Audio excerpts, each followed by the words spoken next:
So we had someone on our team. We have a community post on YouTube, and this we can go on the philosophical ramifications of this. There's a community tab on YouTube. I don't watch it at all. We also have an Instagram that I don't watch at all.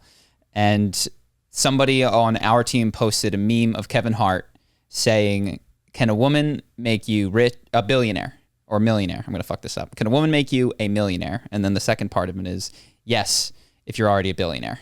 Implying that the way that, women divorce you and take your money. Didn't know this was goes up. And I only found out about it because I very rarely check my core email just because we get so many emails. But whenever there's something like pointed negatively at me, it sometimes catches my eye. How do you even go into the inbox? I go into the inbox every now and then to check split tests for our TubeBuddy thing because it tells me when they're updated, and I'll just click that link. And I don't click the other emails. Got it. So something brings you into that.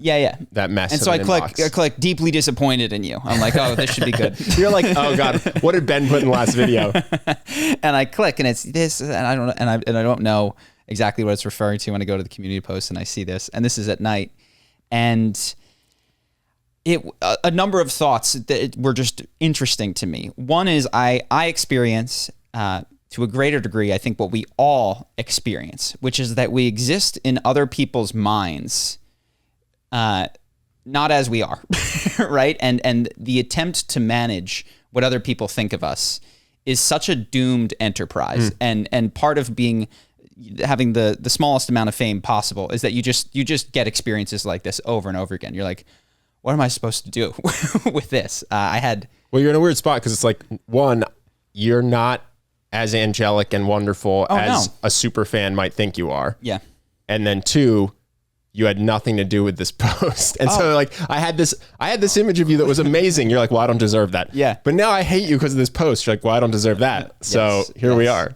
And so I'm going through it, and then I'm thinking of like late at night, the philosophy of communication. Because I look at this post and I go, this isn't so really, like, who cares? This is to be upset about a community post with this is, from my personal Charlie Hooper perspective, silly. This is not something that I would walk into a room full of strangers and shout, because why? Mm-hmm. But it's also not a joke that I would find unfunny. In the right context and the right delivery, I could be like, this is funny. I have no problem with this. It is off brand though, in the sense that Charisma on Command is not you. Charisma on Command is what I was like wrapping my head around. Well, yeah, it's a PC gender neutral place where anyone can come and learn charisma. And so I think the team who does this, I told them, like, just because you think it's funny, whoever you are that's on the team, doesn't mean you can post it, because that's not what this is. Like, this is not meant to be. This is what people come here for. You know what I mean? Mm-hmm. It's kind of like if I was just playing League of Legends and then all of a sudden it was just popping up with a bunch of random jokes. It's like, well, that's not, I'm not here for that. I'm here to play League of Legends. So that was my only thing. It's like, yeah, you guys can send these jokes around to yourselves via text message, but just don't post them because it's not on brand. Yeah. I ultimately agree, but I was sitting there thinking, I was like, we have, there's not a lot we could do, but this is just happens in today's worlds. We don't have like a spot in our brain for brand, like entity that exists independent of humans, that is just an amalgamation of incentives and different people that are moving in and out of an organization. It doesn't exist in the human hardwiring.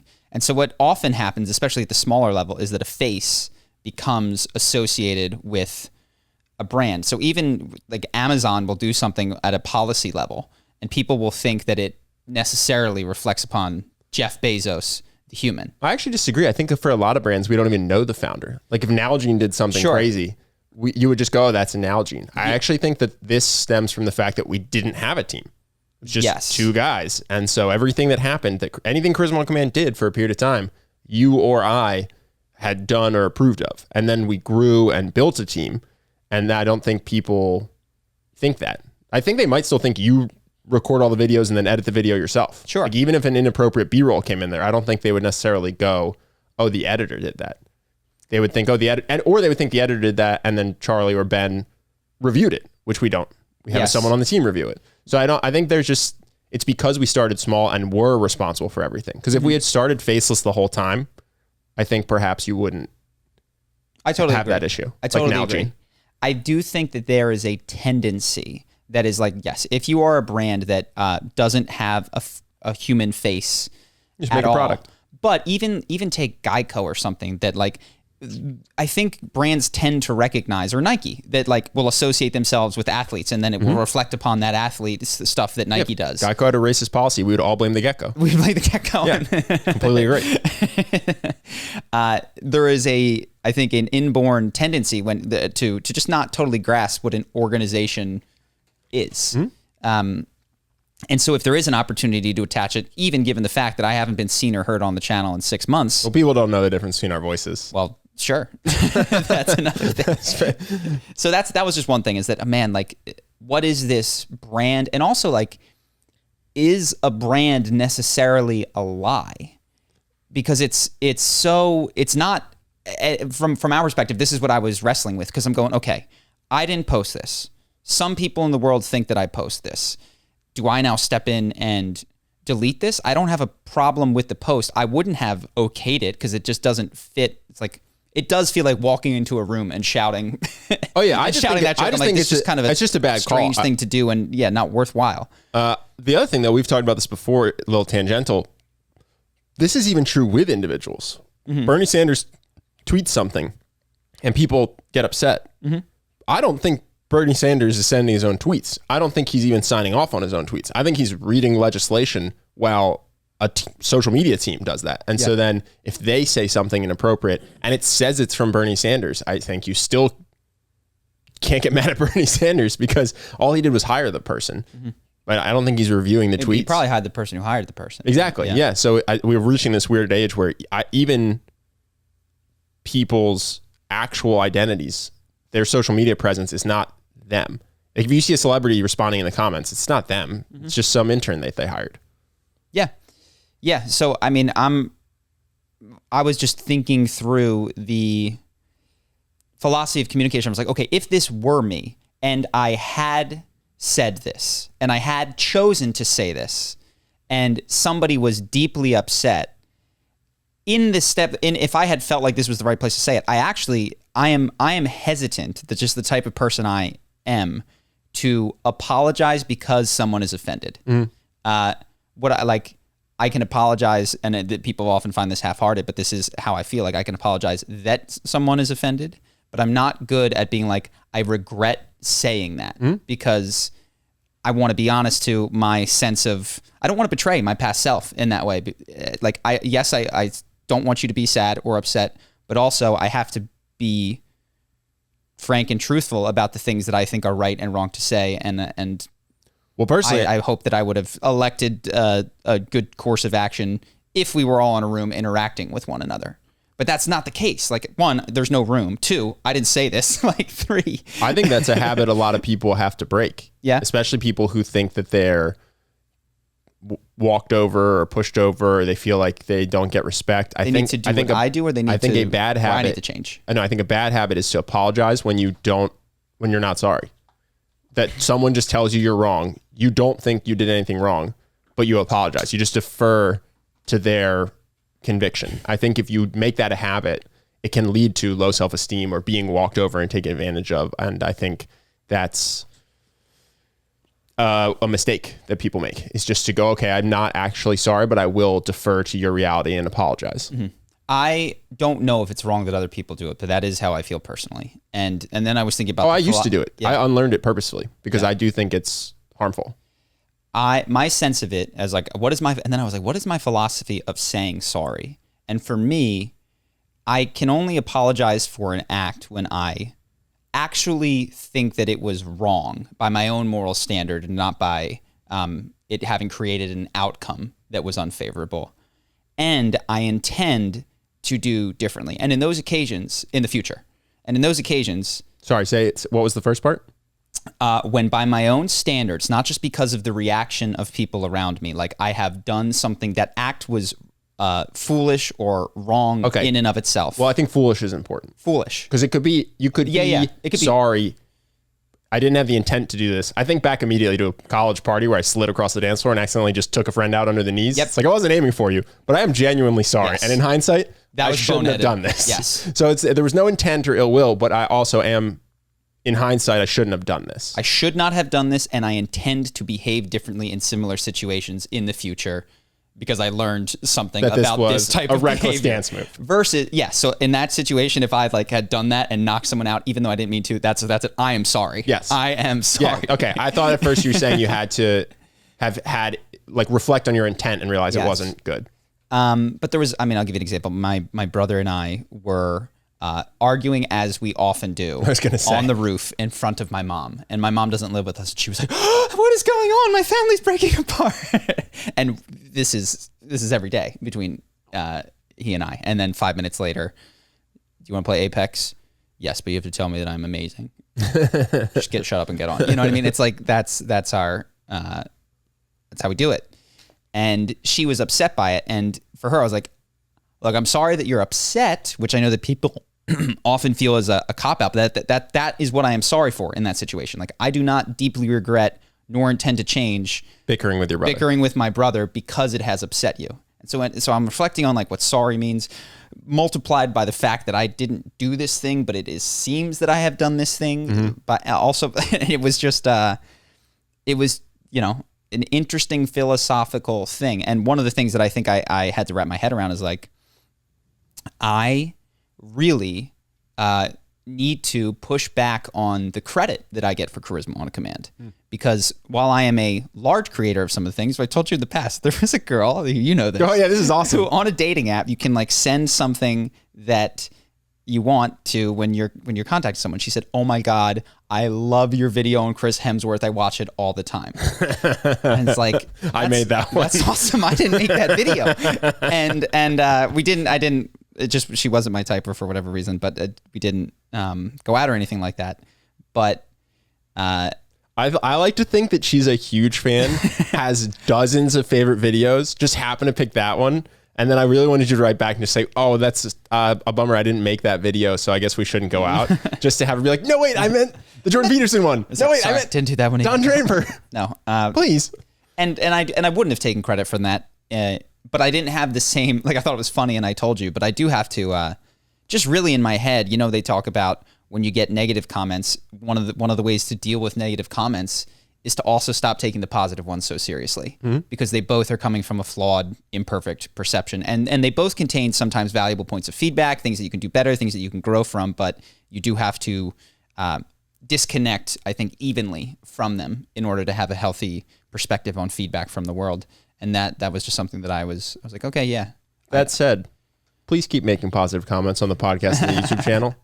Because when other people get to the channel, it would be a bummer if they only saw negative comments, because Charlie's constantly dissuading positive ones. No, I don't mean to dissuade any comments, and the ones I'm more aware of the podcast stuff. But so yeah, I think everybody experiences being misperceived, just flatly misperceived, and I think it's unfortunate when it's occurring on a scale that you could potentially imagine fixing, because then it creates behaviors that cause you to think that you could have total control over the way that people see you, and you could micromanage that. And one of the blessings of having had a large audience is that it has caused me to go this is just officially at a scale that on my best day with my most perfectly chosen words, I cannot control.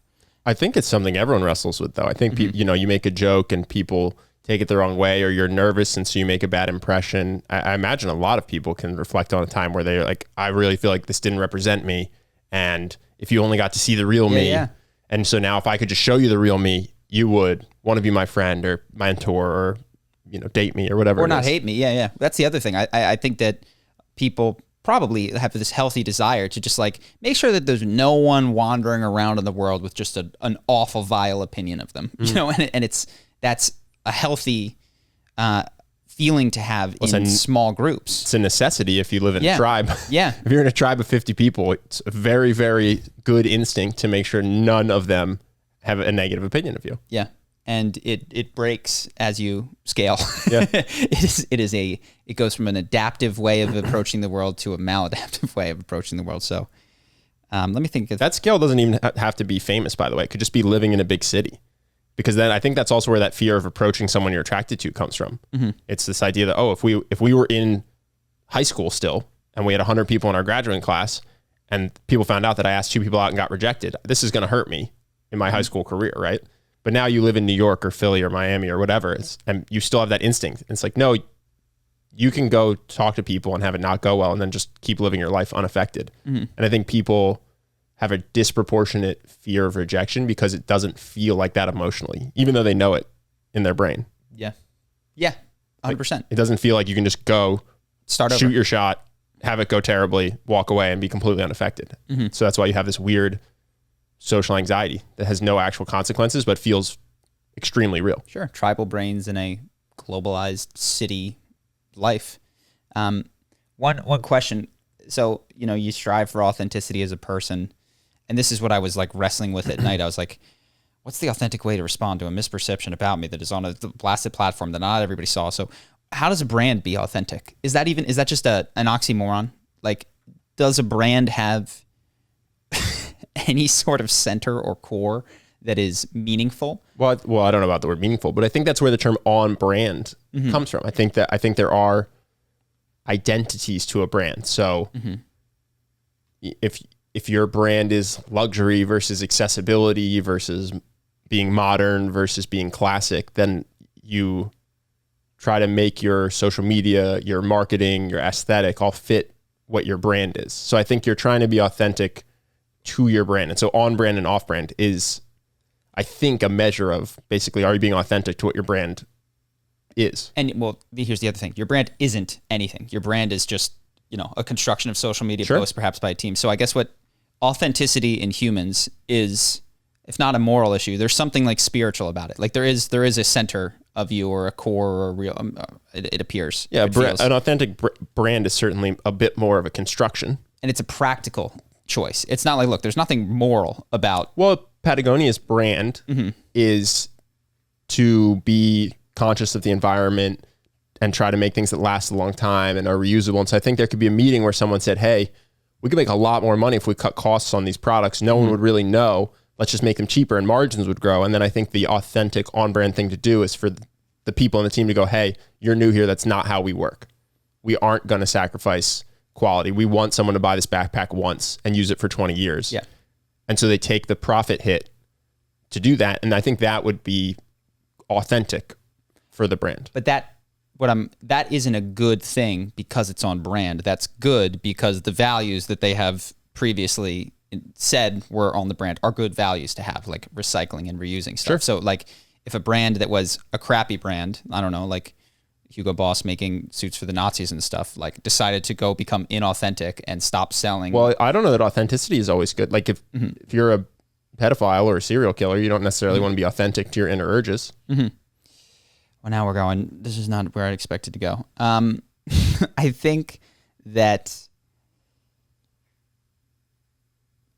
what the authenticity that I'm describing was like that part of the sorry.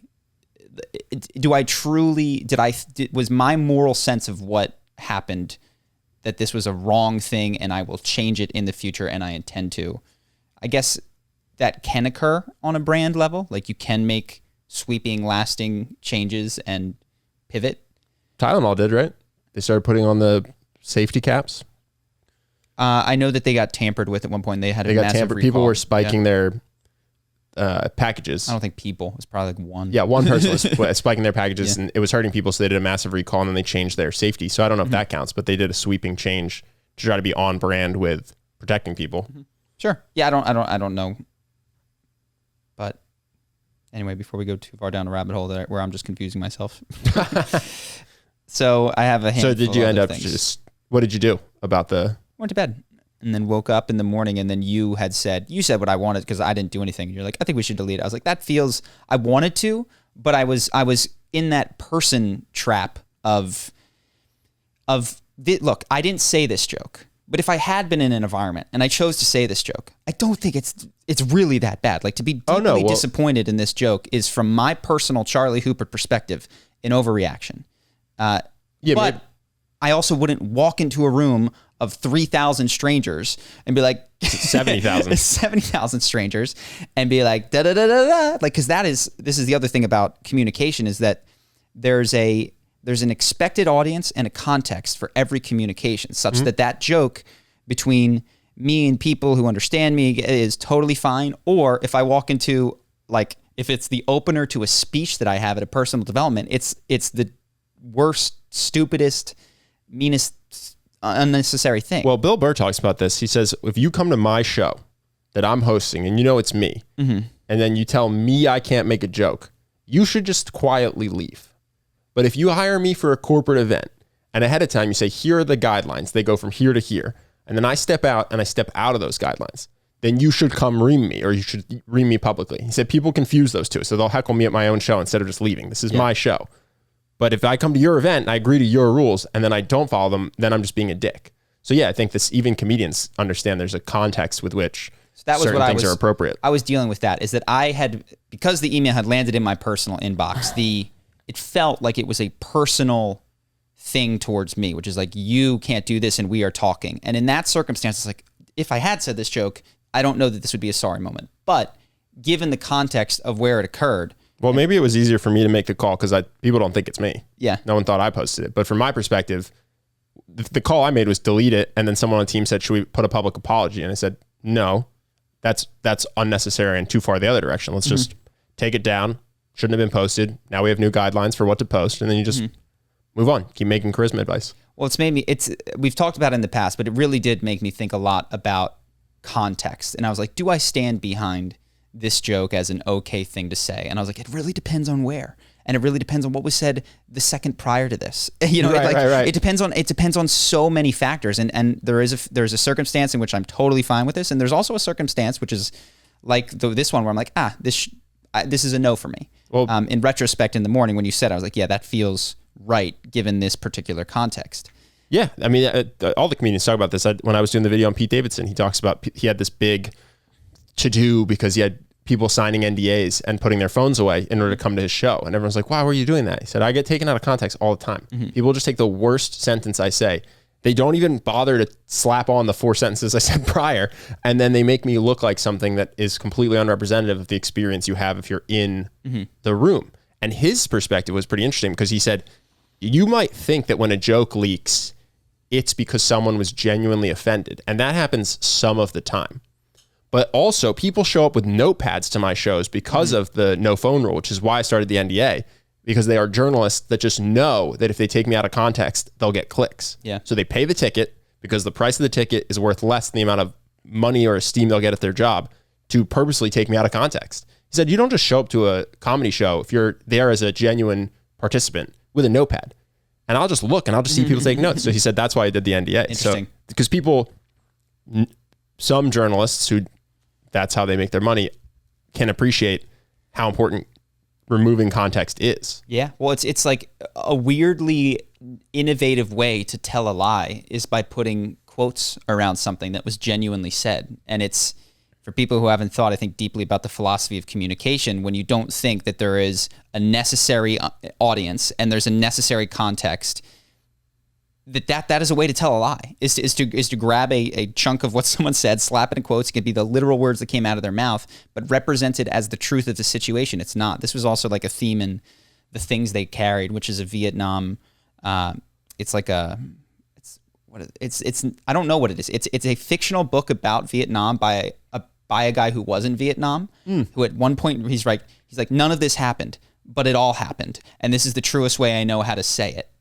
And it's, that was the first time I encountered, like, this isn't true, but it's creating the correct effect in you. And it's an interesting idea of where truth, at least in communication, lies. Is it in saying the words sterilely in print at 7 a.m. over coffee in front of somebody who wasn't at a comedy show? Yeah. Or is it, did you have to be there? This is all the political stuff on Facebook is also dangerous for this. I remember the Rudy Giuliani clip that went around where he says there have not been, or what did it say? Barack Obama has been president for the worst terrorist attacks that the U.S. has ever dealt with, was his quote. Barack Obama is and everyone's like, except for 9/11. But if you watch the full clip, he literally says, with the exception of 9/11, Barack Obama is, and they just go, oh, we can just cut that. We don't have to include the with the exception of 9/11 part. And then we purposely make him look like an idiot. And then the text says, Rudy Giuliani forgot about 9/11. So you watch the full clip, then you remove the part where he says, except for 9/11. Then you write in text, Rudy Giuliani forgot about 9/11. And then you release it out into the world for 1 million views. And the people who weren't there for the original part just take it. How could this possibly be a lie? It's a video. It's not a deep fake. Yeah. He's saying it. So it's the most convincing lie you could possibly have because it's video. That person speaking.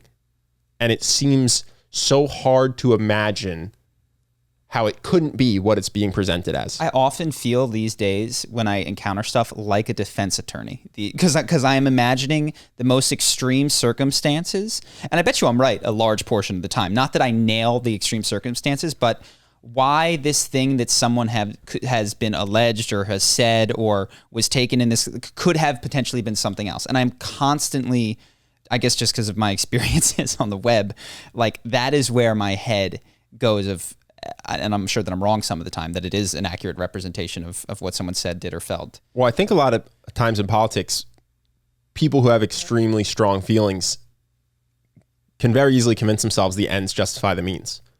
So when Kavanaugh was being put up for Supreme Court, I'm not supporting him at all, but one of the people that came out with the stories about him, I believe she ended up saying, I made those stories up, but I just didn't want him to be a Supreme Court justice. It was so important that it was just obviously worth lying. And when people feel that way, then you have to assume there's bad actors out there. So when you see a random Facebook clip that seems really compelling, it's not impossible that somebody made this knowing it's a lie, but it's just more important that the people realize Rudy Giuliani is a bad guy. And I know he's a bad guy. They don't realize he's a bad guy. It's harder to convince them he's a bad guy with the truth. So I'll just do this lie because at the end of the day, they're getting the right impression. I'm not really lying because he is a bad guy. And that's what we're all solving for. So it's a very much an ends justifies the means mindset, I think. So I hadn't written this because we kind of talked about it, but you brought it up. Harvey Weinstein, Brett Weinstein. So Brett Weinstein. I have to do that in my head almost every time. Like Einstein. Yeah, it's the opposite of that. We'd spoken about the ivermectin thing last week. Literally while he was on Joe Rogan, I had no idea, talking about some of the censorship that he'd experienced from YouTube. I didn't see Joe Rogan because I'm a YouTuber, not a Spotifyer, but I did watch him on Lex Fridman.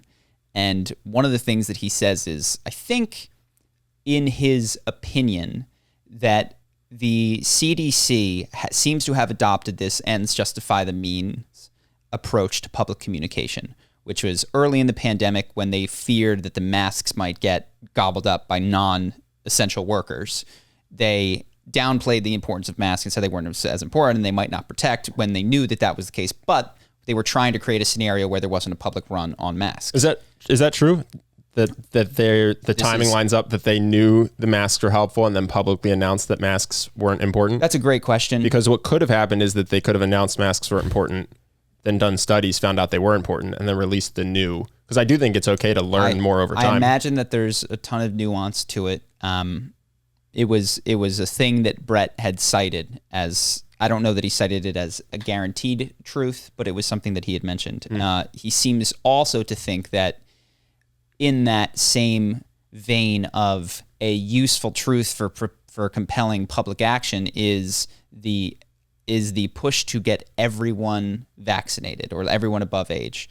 And there's reasons for that, and they're complex because, okay, the R0, which is the ability of this virus to spread, is right now roughly 60%, but if there's mutations, the R0 can go up, which means that you need to vaccinate a higher proportion of the population. So rather than communicating this difficult to understand, actually some of you might not need to get vaccinated and don't need to take on whatever small risk that entails for you, whether it is getting sick or there's an adverse reaction or something like that.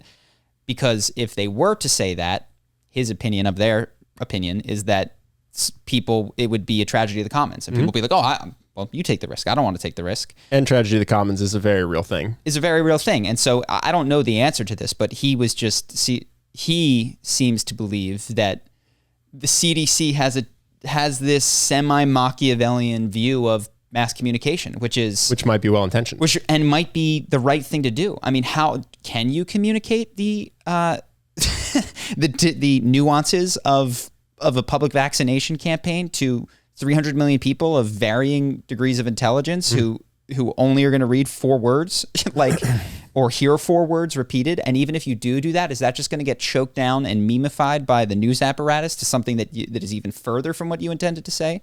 So there's not an easy answer, but this mass communication is really like a philosophical nightmare in terms of how to deal with truth and what the truth is, and understanding that everything is going to get twisted. And I guess it does kind of point back to how even communication 101, these problems all exist, but just at smaller scale. So anyway, I didn't want to say too much about that, but you mentioned something that made me recall it. Do you want me to continue with my topics, or do you want to? I don't care. I got some. You got some. All right. We're just gonna go through all this random stuff. So listen to a good podcast. I think it's on the email newsletter is called Sounds True. It's a website that I had signed up for an Eckhart Tolle class on, and they do spiritual, sometimes woo-woo stuff, but sometimes also like really interesting cutting edge trauma philosophy or psychology. So they had a guy on who is I think he started or pioneered internal family systems therapy, which is the one that I really like with different parts. And he's got a new book coming out in just a few days called No Bad Parts. I'm going to buy it for sure. And I listened to just half of his podcast, but he talks about the idea that we are all multiple personalities. The myth of a unitary mind is actually very destructive, and it's much more useful to conceive of yourself as having a dominant personality and several sub-personalities which can vie for control, disagree, be aware of one another, or be unaware of one another. And the idea is that what we do is we demonize the parts that don't get us what we want. So if you are a crybaby or something like that, you're likely to say, I hate that. I hate that I'm this way. I hate that I'm this way. And what that is inside of you is the parts of you that are not this way, pointing the finger at the part that is upset and being like, you suck. We wish you were dead. Like, we want to remove you from the system. But his whole therapy, and he kind of talks about how he came to this, is in realizing that like these parts don't go away. Like you can try to kill them, hang them, like drown them, do whatever you want. Like they just go underground and exert subconscious influence and create problems. So his whole system of therapy is the idea that there are no bad parts. And what you need to do is get some of the more dominant parts, ask them to step aside for a period of time so that you can interact with these parts that you might not like as much, to get past, you're a crybaby. How do you feel about that? I fucking hate it. Okay, what is this part doing for you? How is it, what is its intention? What is it? And you'll often find that they're like frozen in time in some sort of traumatic experience, doing their best to give you what you need. And because they are so constantly like pointed at and shamed by the other parts, they can't get out of that stasis cocoon. So just one thing that I thought he gave an example of, she said, okay, what about people who do awful things like child molesters or things like that? And he's like, I've actually worked with a lot of child molesters. And for instance, one of the things that you see is oftentimes there's abuse in their life. And oftentimes what happens is that they're experiencing this abuse. And when you do go and talk to the part, be like, why do you do this? It's because the part of them that was frozen in time was helpless, didn't know what to do, and said, who has the power in this situation? It's like, that guy does. And so it goes, that's what we're going to do. Like, we're going to be the powerful ones, and that way we'll be safe. And it takes that energy on at that point, gets frozen in time. The person grows up. This impulse, urge, energy to be the powerful one in that situation is still there. And then, they go act out on those behaviors. And it's not to excuse it, but it is a potentially better way of like unraveling those sorts of behaviors. So it's a really interesting podcast. I think it's on Sounds True. It's the most recent one it's called No Bad Parts, if you want to check it out. You know what I've wondered, but I don't have an answer to for that. Now, there's different types of pedophilia, having sex with a 6-year-old or whatever, but it's traumatic in today's society if a 28-year-old has sex with a 14-year-old. Mm-hmm. But there was a time in human history where that was super common. Just what happened, right? They would get married at that age. Mm-hmm. Was it traumatic back then? Was everybody being traumatized and then they had to deal with that and carry that with them, but it just didn't matter because women weren't at the level where they got to vote or because they were dying at 35 anyway? Or is there something that makes it traumatic today but not traumatic back then? Yeah. I don't know the answer. There's Greek pederasty. I mean, on the urns, they have these like old men like grabbing the balls of younger guys. And there was the idea that these men would mentor young boys, and that would include, not all the time, but often, a sexual relationship with them or something like that. And yeah, I've asked myself that same question. I do think that some portion of trauma is shame. Like perhaps I think that there's, incidents and things can cause trauma, but particularly with the stuff that we're talking about, I think that a solid chunk of it can be the shame of, this happened to me, this shouldn't have happened to me, it must mean something about me, I can't tell anyone about this, and the festering of that over time. But who knows, man? I've asked myself that same question because... Yeah, I'm not saying that it's...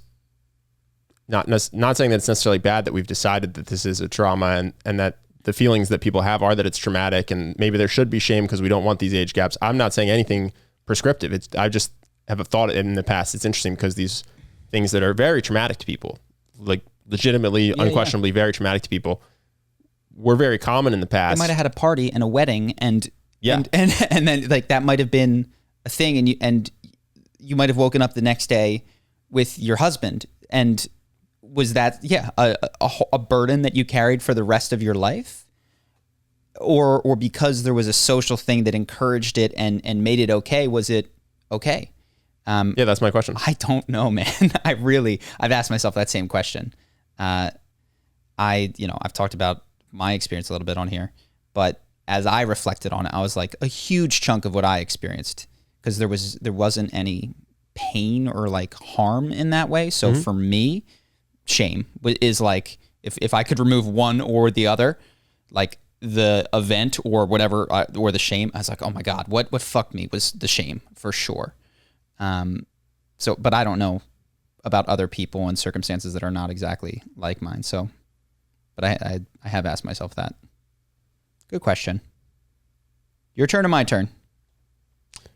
I got a tangent, but I don't think we'll have a lot of things that tie directly to pedophilia. So I was just thinking, this is less what we will do current events-y. Have no monetization on this podcast. Well, so here's my thought. My shower thought was, when you are a kid, as a boy, you think girls are gross, and you get told that you're going to have romantic feelings for girls, and for 85% of boys, that ends up being true. You're in your teens or early 20s, you're going to the bar every night, you're going to the club every night, adults are telling you you're going to outgrow this, and you say, no, you're stupid, partying is the greatest thing in the world, at least for some section of the population. I know this was true of me. It's like, this is the greatest thing, why would I ever stop doing this? And then you outgrow it.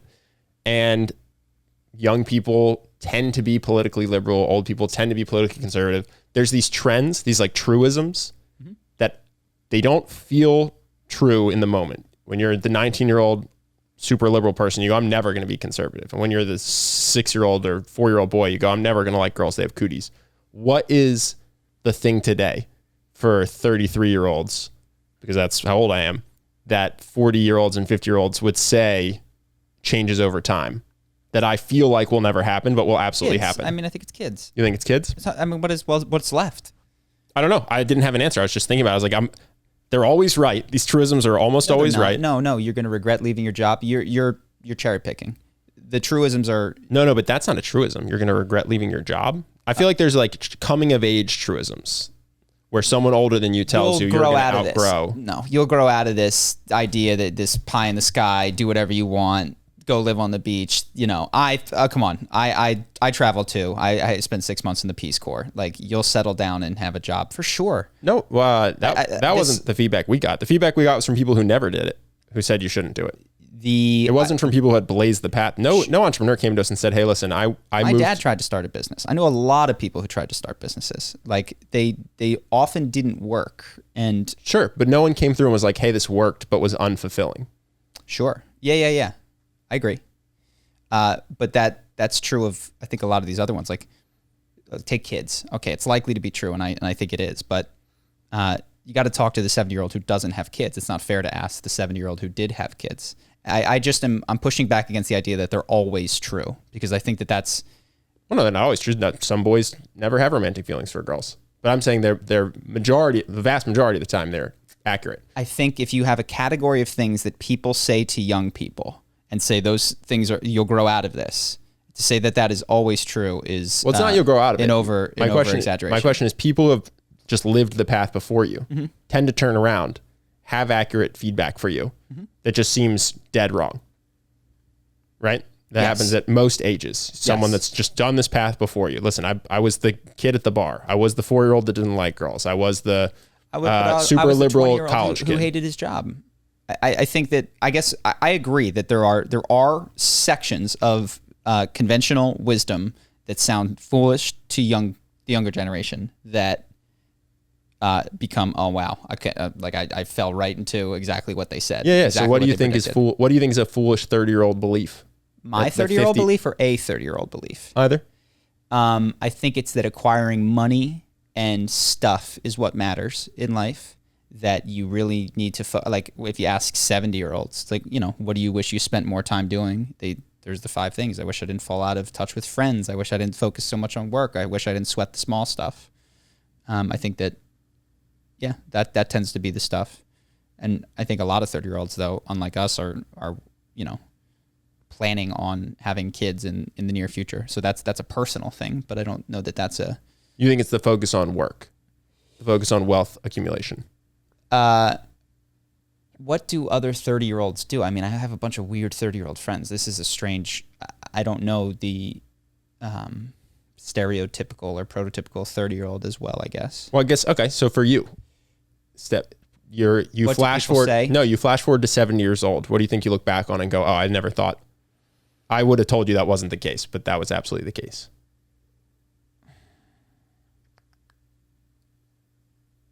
I'm not getting as much advice these days. A lot of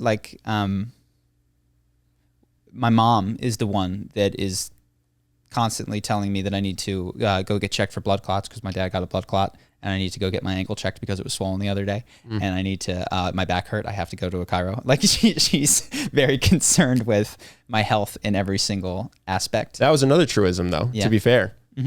But older people used to say stuff like, "Oh yeah, you got to stretch," or "Oh yeah, one day your body's gonna hurt." And I said, "No, you just don't take good care of yourself." Yeah, I eat organic. I work out every single day. I stretch every single day. You're wrong.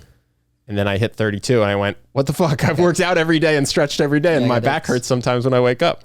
So I think that's another truism actually that seems hard to believe at 22 or 25, and then feels pretty real in your mid 30s. It's like, yep. This machine that I live in has slowed down a little bit. You want to move to Florida? I think that's maybe another one that there's... The kids one is one I buy. That coin slots are awesome. And slot machines are really cool, and you'll probably enjoy them at some point. That golf is an interesting sport to watch and play. Well, I'll give you one that you will agree with. I think it's easier... It's harder to find this believable for some people. Now, some people in their 20s will just say, yeah, this makes sense. But I think that cities are overrated, that a yard in the suburbs is pleasant. Yeah. That's something I think a lot of 20-year-olds, myself included, would said, that's stupid. And then as you get older, you see people all my friends have left New York to live in Connecticut or New Jersey or Hoboken. That's in New Jersey, but to get more space for themselves, even before having kids, just to get the space and be away from the noise. And I find that believable now. I'm still in a major city, but I go, yeah, I could totally see that being I guess and it's better than being close to everything. I mean, I guess what's interesting is if you look at the way that dads dress with their like goofy strap sandals and their khaki cargo shorts, and my dad has like a bucket hat so that he doesn't get practicality over fashion. Well, what I realize is that I've been practicality over fashion my whole life, except that like I'm wearing gym shorts and a t-shirt. This was totally cool in high school and progressively less cool as I got farther and farther away from high school. So if I hit 40 and I'm wearing exactly what I'm wearing today, I will just be the dad who was so far away. And you had mentioned conservatives and, you grow up and then you become a conservative. I think it's really that you just stay a 20-year-old progressive forever. Like wherever you were at 20 is like you want to move the world forward with that mind's eye, because those are the understandings that you went out into the world with, and that's the game that you played. Oh yeah, and that's how you made yourself. And you're like, okay, this is the game, and we moved it forward a little bit. And now that I've been playing this game, this is where we stay because this is the game. And we moved it forward, and we were done with that. Now we've gone too far. But then the new generation comes up and is like, we want to move it forward. Yeah, I do think in the political case, it's actually not necessarily that people's views change dramatically, but where their standing gets relabeled. Exactly.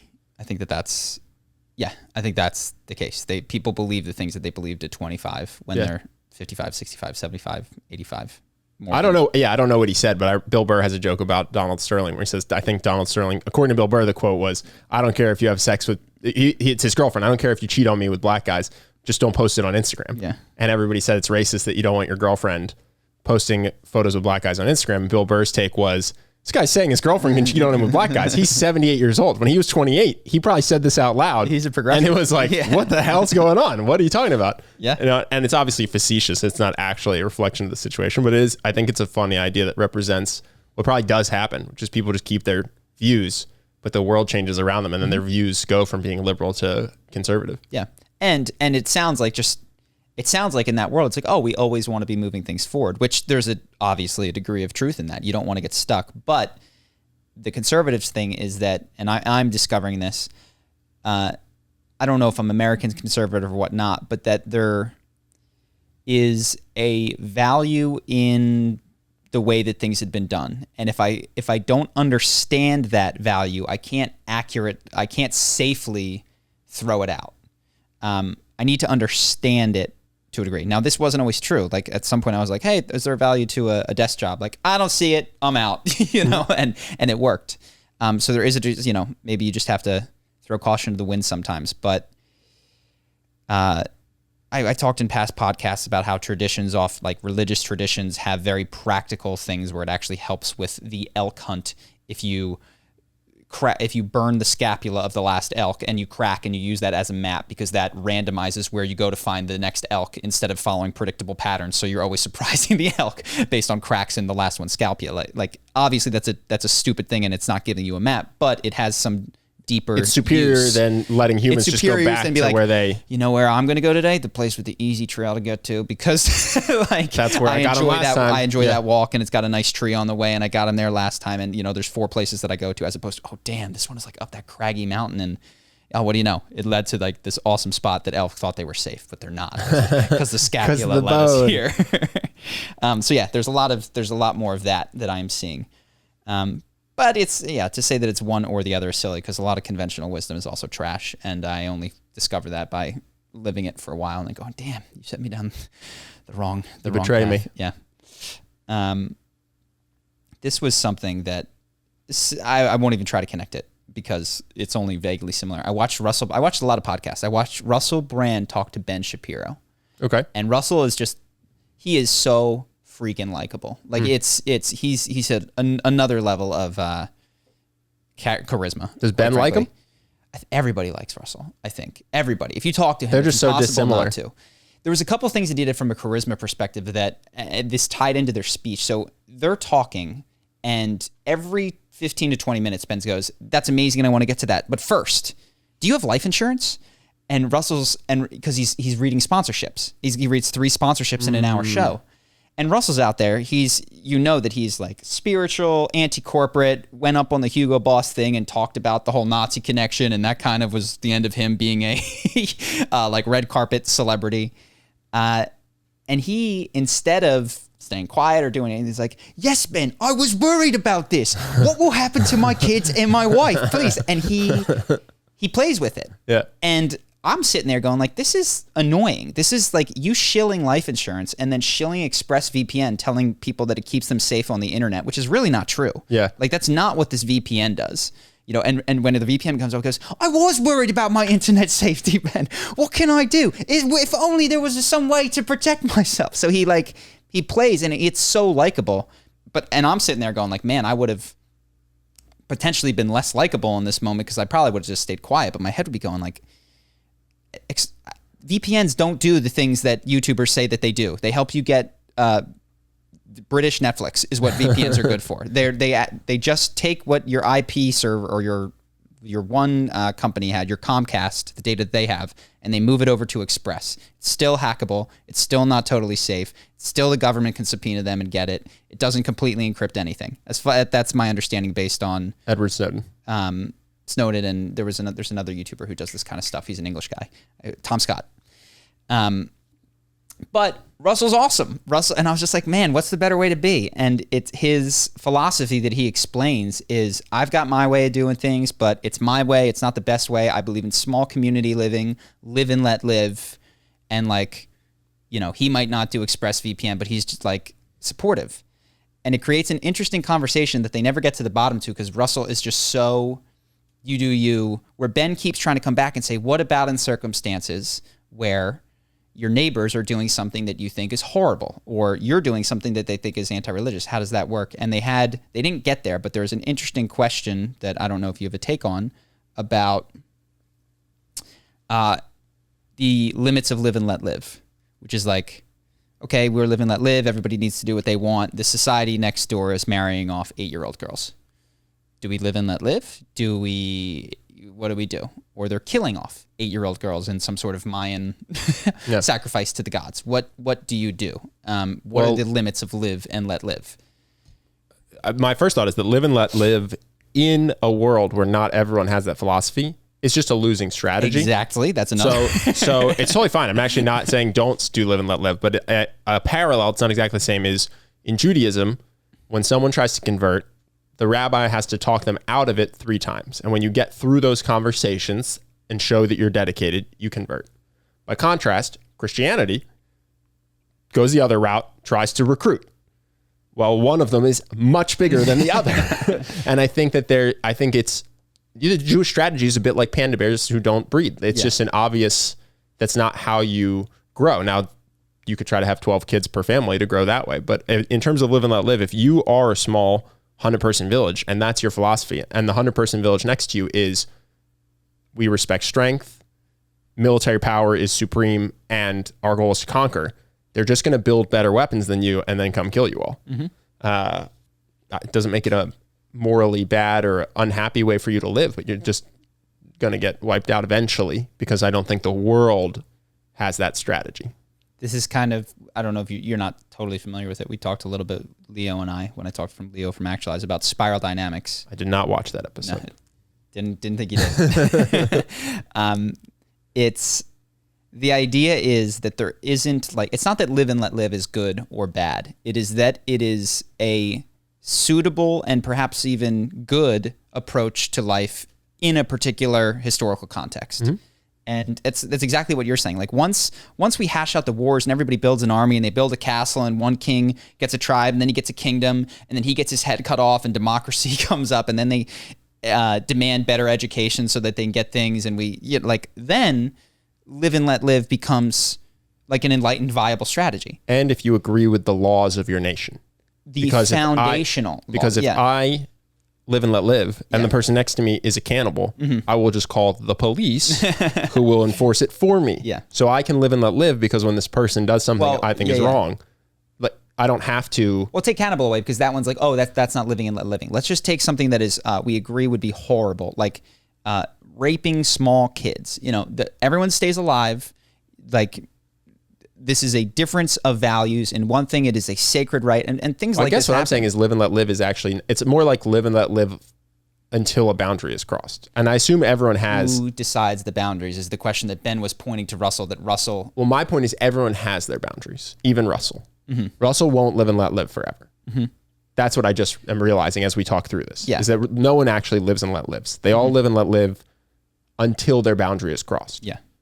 Yeah. And some people have their boundaries are further away, and you can have noisy parties, you can have this, but if someone were coming in fucking with Russell's family, I do not think he would continue to live and let live. Yes, probably correct. And I guess this is kind of like the history of the world is because it only takes one bad actor, one guy to start a Holocaust to be like, well, shoot, we wanted to remain neutral, but if you living and let living, and your neighbor says, oh, I'm going to start molesting your little daughter, Russell. Mm-hmm. Russell is not going to live and let live. And I think that's true of all of us. So it's maybe important to recognize, at least what I'm thinking is, Live and let live really says, to what degree will you tolerate differences? Deal with someone doing something that you wish they wouldn't or that you think is immoral? Yeah. Because we all have a line. What I just want to make clear is it doesn't have to be your family. Like, say that they're like, look, in your community, we won't touch you. We won't do anything. But in our community, use your imagination. I'm saying, but maybe Russell would say, well, that's their community. And I'm saying, I'll just keep moving the line until we find your boundary. But everyone has their boundary. No one's actually. My religion says that actually the boundary of your community moves 1 foot to the left every day. And so your community is shrinking according to my God.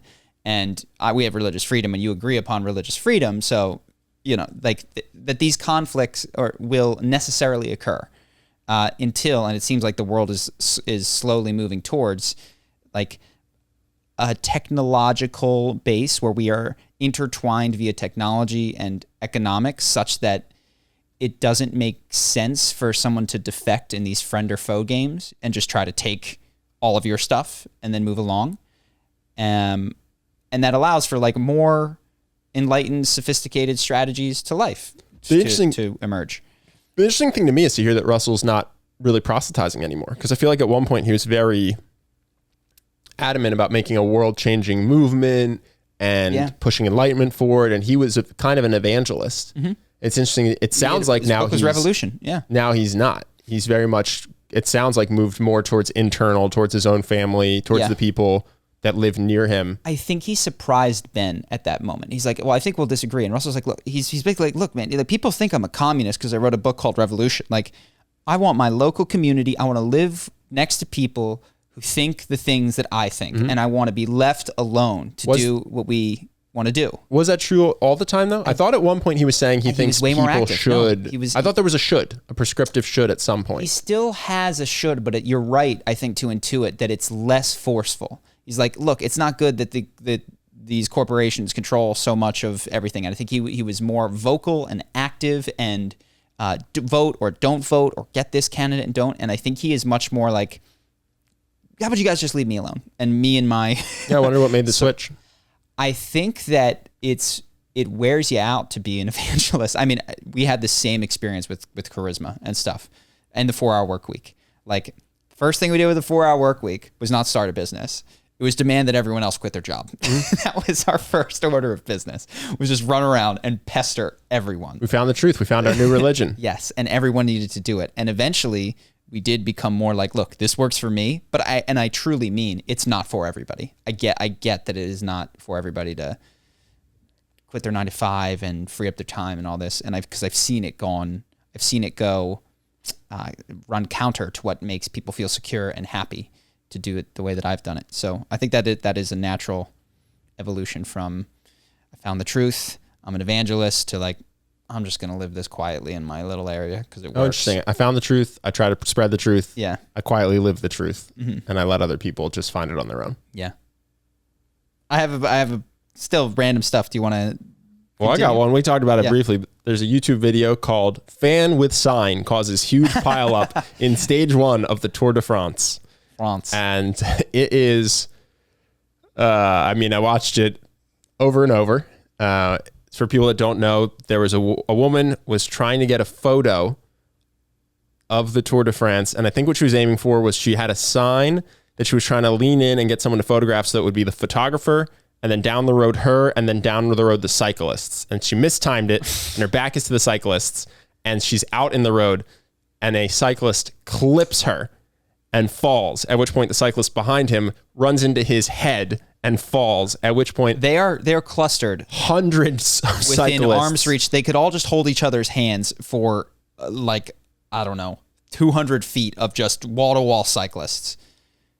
Yeah, I don't really have a takeaway, but if anyone hasn't seen it, it's wild to watch. She takes down 100 professional cyclists in the biggest race of the year, and it is surreal. It's painful to watch. Sometimes it's hard not to just laugh at the dark thing that you're watching. So I saw it and I couldn't believe that it was happening. Yeah, the one that you sent it to me. The one that it reminded me of was the helicopter rescue there was like a grandma who had fallen in some hike or something. They went to pick her up in the I don't know if it's called a gurney or what it is, but it's the airlift orange thing. And for some reason the cable gets spun and she starts spinning faster Faster. And yeah, that hits my, like, I forget that there's a human there, but I know that there's the idea of a human, and it just makes me cackle. Yeah. She's okay. She came at no injuries. The thing I was thinking about is how this can't occur or hasn't occurred in other sports. This would be like someone running into the NBA finals and kicking LeBron in the knee. Like you can run on the court. You could even pop the basketball. Yeah, no one's disrupted a game. You know what I'm saying? But this is like the outcome of stage one. Yeah. Someone got out ahead of it. Someone was unaffected, and that person now has a giant lead over all the people that got taken out. Yeah. It's just fascinating because for some people, for a lot of security. People, well, for a lot of people listening, they go, yeah, who cares? Tour de France. But that's someone's most important thing in their life. Yeah. And just got ruined by a fan that wanted an Instagram photo. So it just was interesting. Instagram's making the world a worse place, dude. Well, I have always believed that. Yeah, I mean, take away Instagram, that person does not engage in that behavior. Well, maybe she was making a TikTok. Who knows? Yeah, to be fair, would have been something. I have like things that don't connect to that at all. Let me see. It's all right. You see Charles Murray is making the rounds again? That was one of the things I was going to say, yeah. I was surprised. I thought that they had buried Charles Murray in the bay. I thought they'd put cement on his feet and gotten rid of him. So it's interesting to see he's circling around again. I had never seen him before. That was one of the things that I was like, oh, I've literally never, he's kind of like Voldemort. So Charles Murray, for those of you who have not heard, and I have not read any of his books, is infamous, I think is the appropriate word, for talking about the connections between race and IQ. And according to him, that there is mean average differences across different races and different groups, which I believe like Ashkenazi Jews being at the far extreme high IQ. I don't know who's at the far extreme left, but he argues that the differences in outcome in America between whites and blacks and Asians, with Asians being farther to the right, whites being relatively in the middle of those three, and then blacks being to the left, can be somewhat, or I don't know if he says somewhat, or largely attributed. I think it's partially explained by differences in IQ. And by differences in mean level IQ. And what he says, there's a couple things he says. This doesn't mean that the highest IQ in America doesn't belong to a black guy. This is about the average of the whole group. And also, we haven't done research yet to know if this is genetic or if this is due to nutrition or if this is due to quality of education or if this is due to family. Yeah. Is that his? So that seems to me, and again, I haven't read the research. It seems that IQ is so gameable. Like you can raise your IQ 20 points by preparing for the test. Well, not 20 points, but you can also raise a kid's IQ by moving them from a impoverished neighborhood to a upper middle class neighborhood. They've done that study. Yeah.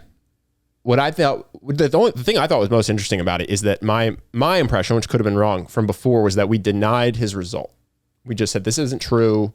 Your research is bad. You're a racist. I think a lot of people still do. A lot of that's still going around. Well, I gave it a quick Google. I literally just found out that he was making the rounds again. So I gave it a quick Google, and it seems like the argument has changed to, this may be true, but it doesn't prove that it's genetic, which is total. It's just, yeah. Oh, I think that totally, is always, I think that's actually been the thing for a long time. These numbers are not indicative of a real world. There's no real world conclusion that could be drawn from these given. Well, I thought, at least in my little circle of the world, the impression I got was Charles Murray's results were wrong, was the conclusion of the past. And it seemed to me like the dialogue shifted to his results don't say anything about genetics. Yeah. Which I was like, oh, that seems like a more measured response to him, actually. And I would have thought, if anything, it would have gone the opposite way, given the climate of today. So that was my biggest surprise. Did you watch any of his podcasts or anything? I watched him on Coleman Hughes, but they didn't really say much. So I actually paid the $5 to get the whole thing on Coleman's. Oh, okay. I only watched it on YouTube, and I didn't really have any interesting takeaways. Yeah. Well, there's the disagreement that Coleman says, look, it might be wrong, but I'm not going to take issue with the research because I'm not a statistician and I haven't deeply dug into the data. I'm going to assume, for the sake of this conversation, that this is done in good faith and accurately represents the truth. You know, that this sample is useful. I still contend, from Coleman's perspective, that you are doing more harm by good than centering this conversation around race and IQ because of the downstream effects, because people aren't equipped to really understand the difference between mean, because the little kids are going to go into school and say, I heard on the news that you're not as smart as me, and that kid's going to go home and tell his parents, and the parents are going to have a fit, and it's just not a useful way to slice up the world and to discuss it. And then Charles responds, well, the nation is being accused of being systemically racist, and my data, according to me, shows that that's not the case, that there are expected outcome level changes that one would expect. So what am I to do? Like, we're mislabeling the problem here, so I have to do this. And then they don't necessarily come to a conclusion. I have an opinion on.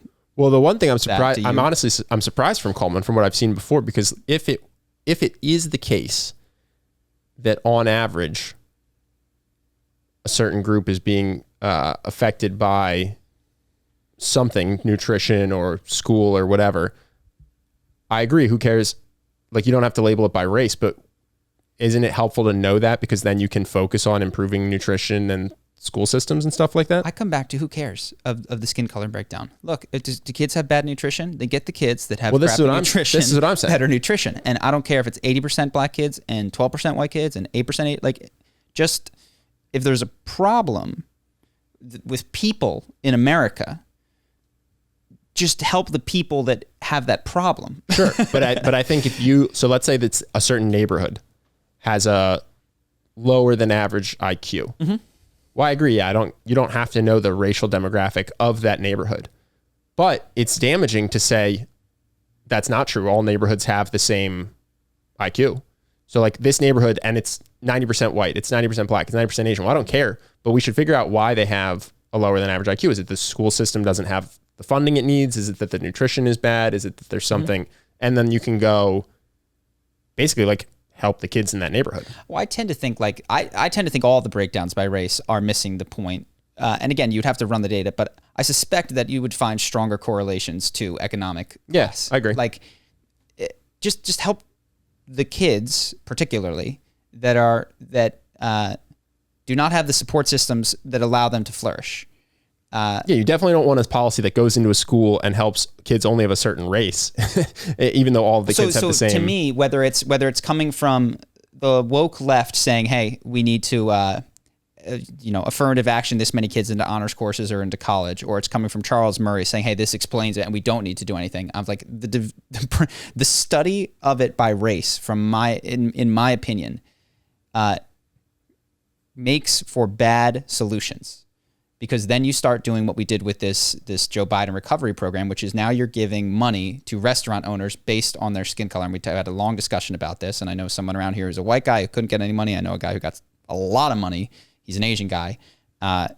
And I think he would tell you that he doesn't deserve it. He wouldn't tell you this, but he would say it privately.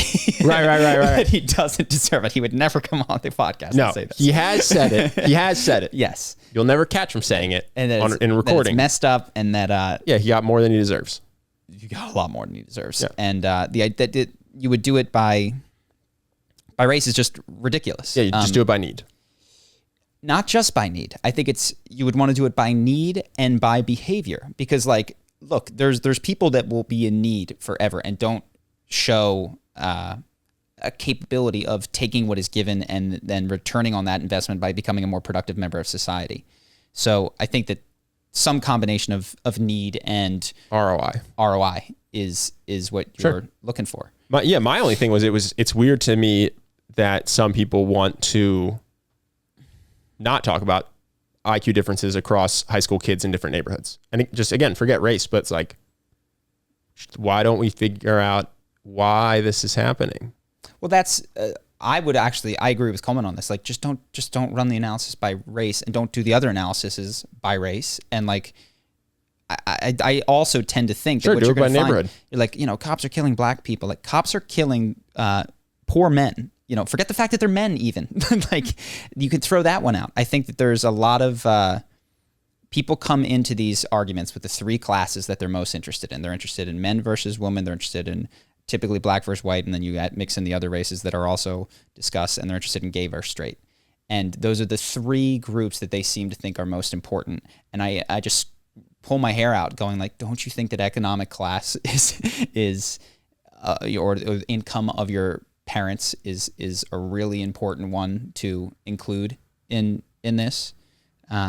So I tend to agree with Coleman on this, that it's just not useful. But to your question of like, hey, wouldn't it be good to know why IQ differs amongst people? 100%. Well, yeah, I think the big thing was at one point people were just denying the results. And if the study's done poorly, then it's done poorly. But if there are neighborhoods where people are testing lower and then have lower financial futures because of it, and if IQ is the thing, like Jordan Peterson says, that correlates the most with financial outcomes, then it seems like the natural conclusion would be, well, why don't we try to study how we can help raise the IQ of kids in areas that are depressed in terms of what you would expect the average IQ to be? Yeah, this is the other thing that I don't know how they treat it, but one of the thoughts that I had is like, okay, like let's, this race is here, this race is here, this race is here. Like, why are we all, I don't think he is, but there seems to be an implicit understanding that this is the upper, like Ashkenazi Jews are maxed out. It's like, what if they could have an average IQ of 160?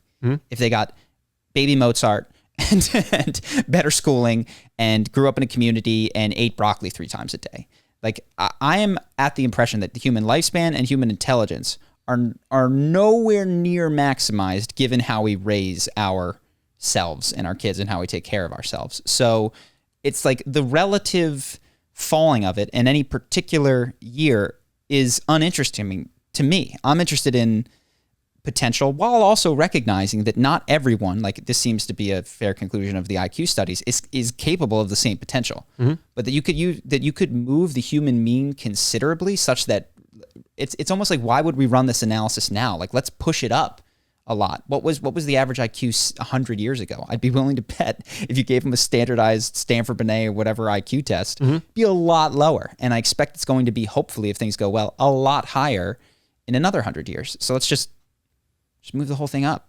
Well, I think what holds it back, as I'm reflecting on it, is potentially a fear that some of it is genetic. And people don't want that to be the case. So they don't want to run any tests where that could be the outcome. So then it's like, well, how do we study what the cause is if we don't want to study what the cause is? You know what I'm saying? Like, because I think that the thing that is helpful is to know what contributes to this and what variables are in our control and how can we improve those variables. But I think some people are just scared to run the test. Yeah. I guess, and this is, I know a lot of people particularly on the left disagree with me, but one of the variables I'm just not interested in is by race. I'm not interested in running almost any of these things by race. I go, the overly simplified example, which I understand that it doesn't have the same historical context. You could do eye color or hair color. Like, I'm just not interested in those cuts of the data. If there's people on the bottom, find out if it's possible to help those people on the bottom. If it disproportionately helps people of one race, I don't care. We should be focusing our attention on high ROI, high need. And that is it. And there shouldn't be another confounding variable of skin color. That's my sense of it. So I was, I guess, with Coleman on that shakedown. Anything else you want to add? No. I just think weirdly enough, I almost think the people that, and you're saying remove it completely, but I think the fear is that they'll go into these areas and they'll run a bunch of tests and then they'll find out it's genetic. And the people who have that fear basically have a racist fear almost. Whereas if you went in and you said, I actually think this is almost all nurture, then you wouldn't be afraid to try to figure out what's causing depressed IQ averages. Because you just go, oh yeah, I know this is going to come down to nutrition and teaching and stuff like this, so let's just do it. So it's funny because I almost feel like there's like a... Well, it's tough. I mean, man, I don't even know how one would study that. It's like, okay, we're going to take a group of kids that are like in super poor neighborhoods and don't have good mentors, and we're going to give them really good food. Like, how does one even do that? And, what do you know? Like, dropping out to be a drug dealer because there's no other economic opportunity, despite the fact that you've had really good vegetables your whole life, isn't enough. Like, I think it's a tough test to run. Sure. Is it diet, for instance? It's tough to hold that constant compared to other variables. And it seems that we broadly know that it's like loving communities and families, opportunities that don't make you run afoul of the law, a focus culturally or intrinsically on tests and studying, because if you don't care, you're not going to do it. I imagine.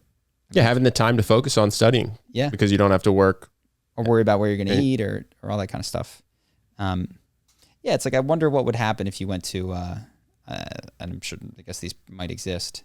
Yeah, the poorest countries of whatever race, of each race, and then ran an IQ test. I think you'd find like, oh my gosh, the average is less than when you're really developed. So it just seems to increase the level of development around the world, and in the U.S. would be the obvious policy solution. But maybe I'm oversimplifying things. I don't know.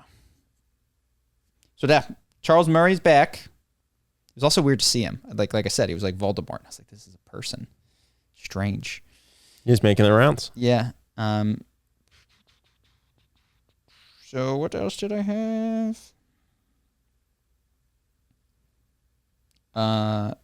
We mentioned this. This is just a random thought, and then I guess I'm done.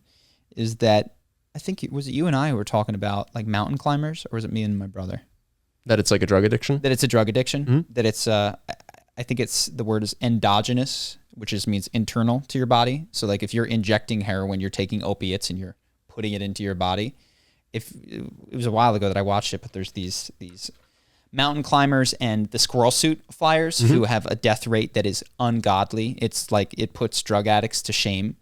And you listen to things they say, their family's pleading them not to go. Their friend just died. They just got back from a trip, but already they're thinking of the next one. And the way they describe their experience is exactly the way a drug user describes their hook. But as a society, we glorify the squirrel suits, and not totally glorify, but it's not treated like, oh, you're sick, you have a problem, you're going to leave your family fatherless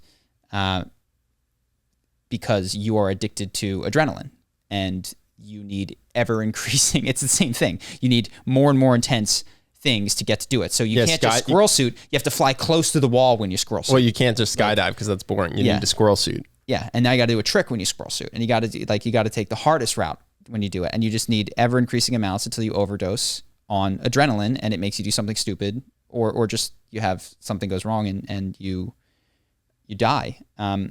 And yeah, it just seems like I think that society is starting to understand addiction a little bit better, but it is not.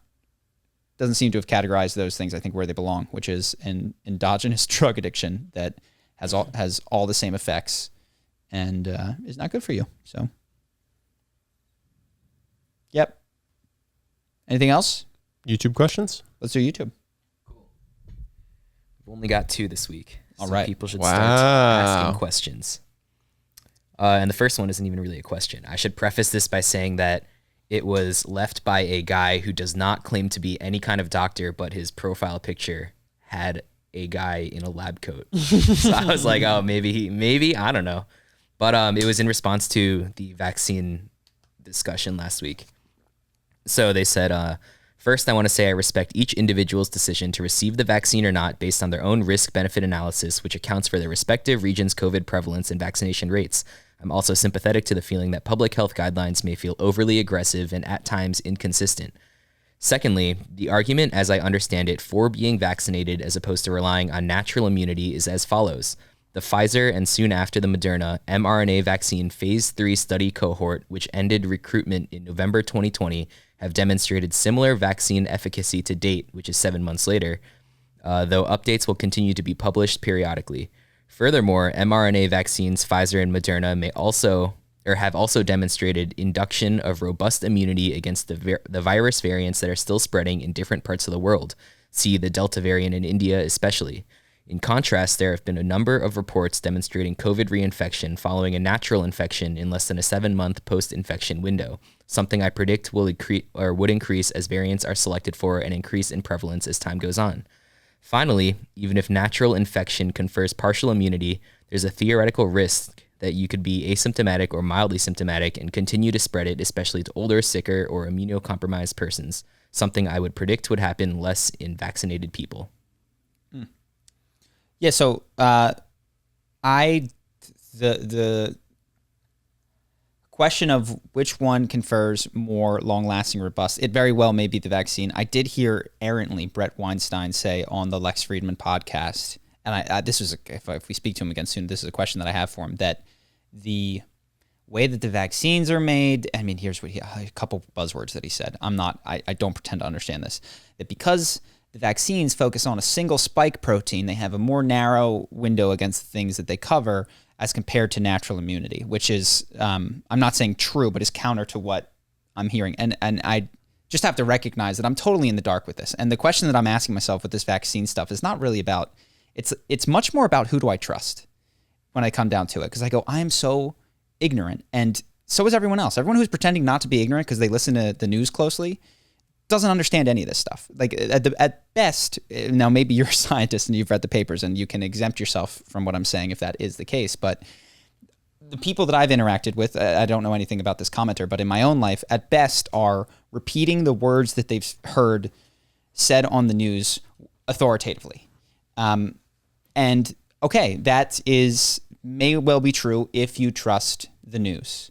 And I find myself going, who do I trust? Brett Weinstein, who seems to, errantly think the opposite of this, or this commenter who seems, he knows that it ended in November 2020. And I go, the decisions that I'm making about this are based on such silly stuff because like he included the date, and I go, oh, this guy knows his shit, And Brett, and I go, why do I trust Brett Weinstein? I go, well, I've watched him for a while, and he seems to have gotten 2 or 3 predictions pretty correct so far, and I like him, and he seems to be a good faith actor who knows about biology. But I've not read any of his papers. I don't know if he's a good biologist, evolutionary biologist. Is that his background? Yeah. He said the word spike protein, so I go, and I go, what am I doing? I don't understand. Maybe they're both right, or maybe they're both wrong. The question of vaccines, as I was thinking about it, is much more a question of for 99.999% of people is of who do you trust and why, and how do you make decisions about things that are so far over your head, such muddy waters, and yeah, this is totally plausible, and so is what Brett says, which is completely opposite to what this says. And I go, what am I to do with this? And some people go, obviously you listen to the CDC, but my perspective is I don't trust the CDC or the government. I don't think they get everything wrong, but I guess I've done this on the last podcast, but if it's worth it, I'll sit down and just all the times that I haven't trusted my government. I said this to my dad. He's like, yeah, I get it. I grew up during Vietnam when they told us we had to go there. We weren't in Cambodia. I'm not saying that I have a better alternative, but I don't have a deep faith in these institutions to tell me what's good for me. Nor do I consider them to be purely evil, like trying to implant tracker chips into people to download Windows or something. No. That. If anything, the government, if anything, definitely wants the vaccinated people to live, because they're the people that listen. So if the government could wipe out one part of the population, it definitely wouldn't be the vaccinated part. So I don't think it's like a malicious conspiracy to take the sheeple out. They love people that follow the advice of the CDC. Yeah. So says Master Bill. But yeah, so I hear you, and I don't know what to do with and I'm trying to be intellectually honest with the fact that the reason that I would believe you is because you said November 2020. And the reason that I would believe Brett is because he said spike proteins. And the reason that I don't believe the CDC is because a long list of things that I suppose I could catalog. And it's not to say that I think that they're wrong about masks or anything like that. Like I wear masks not because the CDC says to, but because my entire life I've had an understanding that may or may not be true that viruses are airborne oftentimes and they spread in the winter because you're inside, and maybe that's all a lie and this is all simulation. So to me this is just a very tough question of epistemology, and I understand people that fully believe what they hear from the CDC that are going, shut up, stop thinking and do it because you're killing people. And I go, okay, then now I'm just arguing with phantom versions of these people, so I don't think it's worth it. But well, what would you say to that? What I would say to that is that my biggest concern with that this catastrophizing is it seems to lack context, as if there was never an airborne communicable virus that mutated and killed people, as if we haven't been living with the flu and to pneumonia and other respiratory diseases that kill the infirm all the time, and that this one seems to be a virus that is quantitatively different, but I don't know that it's qualitatively different from what has been existing for 100 years. And I would say something that might be like, I guess it's just quantity is just equality, but like smallpox, which wiped out, I think, 95 or 90% of the native population in America. I think that's like, oh man, this I'll take the risk of the vaccine because this kills 90% of people. And COVID is in a different spot, obviously, than that. More dangerous than the flu, it seems. Less dangerous than smallpox. Closer to the flu by a long shot. So, yeah, and then I go, and then even who's to know? I was on Twitter. Somebody who was, this was someone who was on the Critical Role cast because I was looking up the Critical Role cast members. And she's a new member on the thing, and she's playing, and she says, hey, I'm on the plane, I'm trying to keep this on, but it's because I got the vaccine, but I actually have 2 friends who got the vaccine and still got reinfected. And it's like, look, I don't know if that's true, but then you just hear things like that. Wait a second, you're still susceptible? And it's like reports have come of people who have natural immunity. Well, there's a report of someone who had a vaccine immunity. Like, who wins, my reports or your reports? How many numbers, or not how many numbers, what is the size of each of these things? I lack the context to make a truly scientific decision and can only go based on whom I trust in this scenario. Also, 100% not saying that this is what that person did, but going back to our earlier comment from the podcast, you could also imagine someone who just thinks it's really, really important that everyone get vaccinated and keep wearing their masks.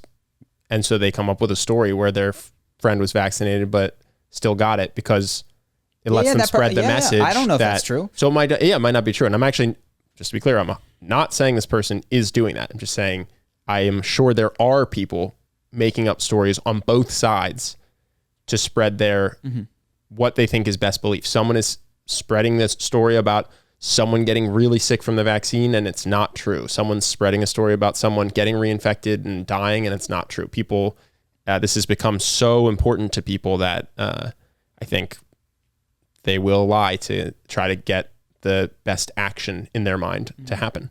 Yeah.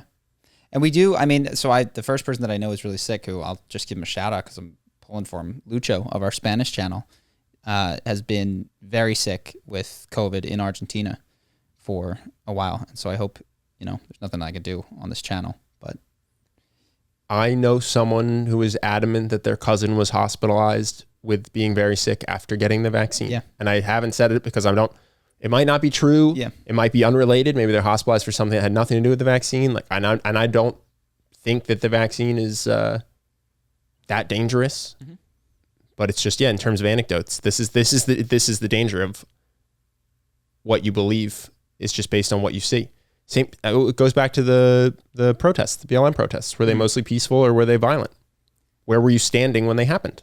You'll believe very strongly one or the other, just depending on where you stood. And you'll believe things about COVID based on the people you know. And if you know 60 people that got sick and not a single person got anything worse than a 3-day cold, you're going to feel very strongly that it's not dangerous. And if you have a loved one that died, you're going to feel very strongly that it's extremely dangerous. Yeah. So it's we struggle with context in the realm of big numbers. I'm just thinking, if you're out there and you're listening, you think that I'm dead wrong and you find me stupidly obstinate and blind and killing people. What I can say is, I want to do, we donate a lot of money. I want to help people. I want to sacrifice things that are valuable to me, like money, in order to help people. I also care about my health. I don't want to get sick again with the flu or anything. I care about these things. I'm not a bad actor. And so if you think that I have a bad take, I guess perhaps a deeper view of this is what has happened that I have such limited faith in the institutions that you trust. And, that seems to be the difference in the worldview is I don't watch the news because I think that it is poison. And I've talked about that at length. I won't rehash it here. And I have very limited faith in claims made about this by the CDC for a variety of reasons, which we could go in. But I really am pulling in the same direction. Like I want people to be happy, healthy, and well, and I want to be happy, healthy, and well. And it sucks that we have institutions that I'm a pretty thoughtful guy, like don't inspire any trust in me. That is a bummer. And there's that's where I sit right now. I'm open to having them change, but it really is going to take, unfortunately, like it's going to take someone that I trust. And that's why I do listen perhaps too closely to, like, you know, these, they're not perfect, but like the Brett Weinsteins, he's built up, as I've watched him, a deeper degree of credibility than the CDC in my mind. Well, you don't trust him because of his education. You trust him because he's made predictions in the past that came true. I trust him because of what I intuit about his character based on the stories that I've been familiar with about Evergreen and all that kind of stuff. I trust him because of the reserved way in which he speaks, the very careful carving out of like what we know, what we don't know, what we suspect, probabilities. Like that to me speaks like a much more honest reflection of an attempt to describe reality than we know this does, like all these vaccines. And then, you know, the banning of the conversation about ivermectin on YouTube, I have to say, is like disturbing to me. The fact that they took down Senate testimony of this doctor. Like, he was good enough to go sit in front of the Senate, but not good enough to be heard on YouTube. I don't know that you've mentioned this on the podcast. Well, sorry, this happened all this week, and there was this, I don't want to rehash it because Brett has been talking about it, but there was this Dr. Pierre Corey who was on the Brett Weinstein podcast, and I won't rehash everything he said, but essentially he thinks that there's a potential for ivermectin to be a good preventative and treatment. And ivermectin is a drug that's been out there for a while. It's cheap. There's not a lot of money to be made in it. Sorry, you did talk about that part. I don't think you talked about the Senate hearing and it getting taken down from YouTube. I watched this guy months ago mention ivermectin. I watched the video and they took down the video on YouTube because it was too dangerous. And it's just like, I don't trust people who think that I can't get can't have information and make decisions for myself. So like, I don't trust YouTube. I don't trust the collapsed, shortened perspective on things. I don't trust a discussion of the data without really talking about groups that are most at risk. You know, like the blanket solutions to a complex and nuanced problem, while I understand is perhaps necessary for them to communicate with the masses, alienates me. And then when I listen to someone for 2 hours like Brett, I go, oh, this guy is like trying his best to understand the world. And so I take him more at a higher degree of credibility for me. Do you think that YouTube should keep the testimony up? I actually won't go that far because like I am not saying that I think it's dumb what they're doing, but I don't think it's morally wrong. I get what they're trying to do, which is like, I think here's the thing. Once you start censoring the world, you presume that you know the truth. You know, you presume that your team of crack scientists at YouTube has it, that the CDC can't be wrong, that the WHO can't be wrong, that the bottom of the food pyramid has to be white starches. You know, like the government has never gotten anything wrong about public health before.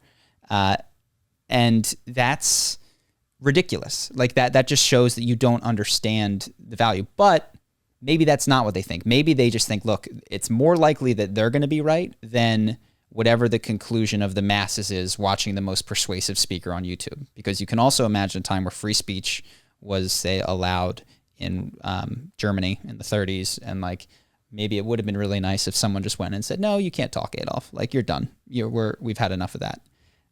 So I get it. There's certainly a lot of short-term, medium-term value to choking off free speech if you can pick the winners and losers and good people and bad people correctly.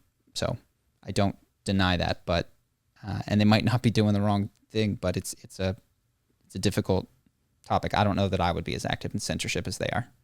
I wouldn't. I would. It's an optimistic view that I would bet on the masses and then fingers crossed. I'd be like, please, dear God, figure this one out yourselves. Except in extreme scenarios where like somebody's like, hey, I figured out how to build a nuclear bomb with stuff that you have in your refrigerator. Like, come along. It takes 6 minutes. Then I would take that off. I wouldn't allow. So there's even a level of which I'm not a free speech absolutist.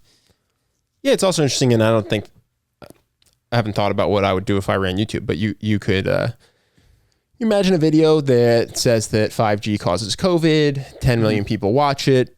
Most of them are not convinced. Couple towers. 5 of them are extremely convinced, and they bomb 5G towers. Yeah. You go, okay, well, was this worth having up so that people could mostly just agree it's nonsense, but someone could bomb a bunch of 5G towers? And it's like, probably you would prefer that didn't happen. So they talk about this on Lex Friedman. Brett, I think correctly points out, he's like that's going to happen, but all of the progress is on the fringes. All of the progress is outside of the established. Oh yeah, I'm just saying it's not a no-brainer and it's not costless. That's all I'm saying. Like keeping everything up, it doesn't come without expense. Yes. Yeah. No.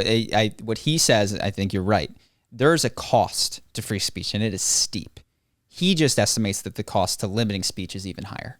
Like these are two suboptimal, not suboptimal. These are two costly decisions. And I think that makes sense if you think you don't know everything. But if you think you can, with 100% accuracy, cut the bad apples and keep the good ones uncensored, then you think it's you and your costless. technocrat friends know it's true, and it's just a bunch of stupid people out there that need to get on board. Then we should take down all the videos about 5G and ivermectin and all the stuff that definitely doesn't work. Right, because you're 100% certain. We're 100%, and people are just going to make bad decisions, and that's the hubris that they're demonstrating. Or they just have a different calculation on the costs, and they go, yes, we don't think we're right, but we think we're more likely to be right, and we think the cost, it's cost benefit thing. So yeah, it's not easy on either side. I can get on YouTube for being censorious at times, but I also recognize it's a really, really difficult decision that they're making, and it's not an obvious right answer. But it does alienate me when you start telling people they can't talk. I go, okay. You might have gotten a lot of people, but you've lost me. That math might be total. That math might be great with that. They might just go, okay, yeah, this one guy's, convinced that Brett Weinstein is a genius, but we'll just shut it. We'll just take that video off, and he'll be one of 100,000 people that saw it, and 300 million other people will be watching the news and hearing their neighbors, and that'll be good. They might think alienating you is totally worth it. A price that they're happy to pay. I wouldn't fault them for thinking that. I'm like, you're not wrong. Yeah. So, yeah, that's where I sit. Cool. And then the last one is, I recently had a friendly argument with a Christian guy where I was trying to represent determinism and he was arguing against it. I lost that argument as he presented something that I had never heard before, even though it seems that it comes as usual from ancient Greeks. I wanted to hear. That's funny. All of these arguments were had 2,500 years ago. They've all been hashed out. But go ahead. So the argument is that the argument is that determinism, if true, is unprovable in any logical way. The argument is that logical and logic reasoning require at the very least the ability to look at an argument from the outside, or an independent look, sort of a perspective that is out of a system. And these are impossible in determinism because you can't be out of the system.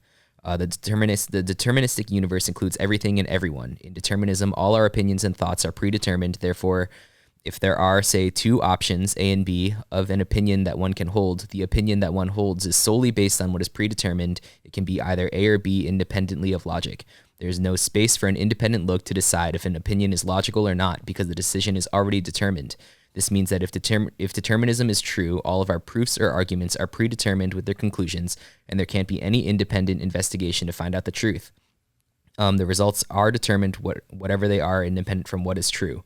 I believe that this isn't an argument that determinism is not true, but it is just that if it is true, we can't logically prove it because it seems that it is mutually exclusive with the presuppositions made about the world by the concept of logic. This means that to say that one believes in determinism and to say that it is a logical argument is self-contradictory. I hope I managed to deliver the idea of the argument well, and I can't wait to hear your response to that. Thank you for all your work. So I don't know that I quite grasped it. Did you? I think the crux of it is determinism. If determinism is true, determinism starts with the Big Bang, and therefore encompasses everything, every person and atom in the universe. This person's argument is that you can't make a logical observation about something unless you're outside of it. And since nothing is outside of determinism. Why do I have to be outside of something in order to make a logical observation? I feel like that's I feel that seems to be a snuck premise that one must sit outside of something to make a logical. But I mean, even let's grant that. it can't be logically proven. I guess, maybe, perhaps, like, yes, but in a deterministic universe, these are the words that would be coming out of my mouth. These are the thoughts that I would be having. There's no other way it could be. I have nowhere to judge it from outside of. But isn't this true? Isn't this true of free will too? I'm unclear on how free will is different from this. Like, if I'm a person with free will, how can I judge my own free will? Because I'm not outside of myself. I'm not outside of my own free will. So isn't it just like, in either case, when you're talking about your own consciousness, you can't be outside of your own consciousness? I guess so. I'm a bad philosophy major, but I also wonder if this makes me like, it's kind of a good one, because when philosophy arguments get like this, and you like really easily lose the thread, I go like, have you pulled some shenanigans on me? Like, where did this thought come from? If I inspect it, it appears to have come from a preceding thought. And was I free to think anything? Like, Sam Harris has a good exercise that you can just go through where he asks you to think of a city. And then he asks you, how did you come to that? Well, we know that it's not infinitely free because you can't name cities you've not heard of. Okay, so it's constrained to cities that you've heard of. But what did it? Well, you probably had something like, okay, I'm going to think of, and then one popped into your head. Did you choose it to pop into your head? Maybe three popped into your head, and then you picked one. Well, why did you pick it? You thought, well, Sam would think that I would say Paris, so then I have to pick Egypt. And he just runs you through at what stage of this does free will occur. So I don't fully grasp you need to be logically seated outside of a proposition in order to weigh in on it. I don't know that that's true or not true, but I feel like there's just other stronger routes to take that I don't know that I would even necessarily engage in this one. And I actually think this is very common among like 37-step proofs are very common when you're arguing with a religious person, because they've read like Anselm or something, and they're like, there is an idea of a perfect God, and if an idea exists, and they'll just pull shenanigans in the 37 steps. You can go to YouTube to watch people. Well, what you're saying is if there's 4 steps, it's easy to figure out where the leap is. But if you make 37 steps and there's a logical leap in the 27th one, it just makes it's a little bit more obfuscated. If you have to prove God by going, there is an idea in order to be, it's like, this isn't what a Christian God is. Like, Christian God is very, Christian God invented the world, inspired a book, raised a son from the dead. Like, let's talk about this kind of stuff. If you find yourself in the realm of, Anselm's proof and Thomas Aquinas stuff, I often think that unless it's very clear and simple, that one, there's a YouTube video that addresses the complexity of it by rationality rules or whatever, and he breaks it down into a much more comprehensible thing that 10 minutes later you still struggle to address because, there's he's had, this guy Rationality Rules has had a back and forth with a Christian apologist who talks about the infinite timekeeper. Okay, imagine an infinite timekeeper, and there's infinite segments, and each segment it's like, why are we doing this? You're making very specific claims about a God.